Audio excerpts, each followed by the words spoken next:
Hello প্রিয় বন্ধুরা, আজ তোমাদের দেখাবো সাধারণ কুমড়ো পাতা দিয়ে কিভাবে আমার ভাই তৈরি করে একদম অসাধারণ প্রাকৃতিক জেলি। সকালে সে যায় আমাদের বাগানে আর সেখান থেকে তুলে আনে টাটকা কুমড়ো পাতা। তারপর পরিষ্কার জলে ভালোভাবে ধুয়ে ফেলে ধুলোমাটি।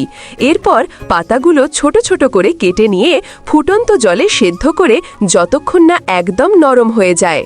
নরম হয়ে গেলে সেদ্ধ পানি থেকে তুলে ঠান্ডা করে ব্লেন্ডারে পিষে বানায় মোলায়েম পেস্ট। এখন এই পেস্ট কাপড়ে ছেঁকে নিংড়ে বের করে পাতার রস। এই রসটাই হলো জেলি তৈরির মূল উপাদান। এরপর কড়াইতে ঢেলে হালকা আঁচে বসায় আর এতে যোগ করে খানিকটা ভুট্টার গুঁড়ো আর স্বাদ মতো লবণ। ধীরে ধীরে নাড়তে থাকে যতক্ষণ না রং হয়ে যায় হালকা সবুজ আর ছড়ায় কুমড়ো পাতার প্রাকৃতিক সুবাস। এরপর ঢেলে দেয় কাচের ছাঁচে। ঠান্ডা হলে জমে যায় একদম নরম কাঁপা কাঁপা জেলি। ব্যাস, এভাবেই তৈরি হয় পাহাড়ি গ্রামের প্রাকৃতিক কুমড়ো পাতার জেলি, যা একদিকে যেমন সুস্বাদু, অন্যদিকে শরীরের জন্য ভীষণ উপকারী।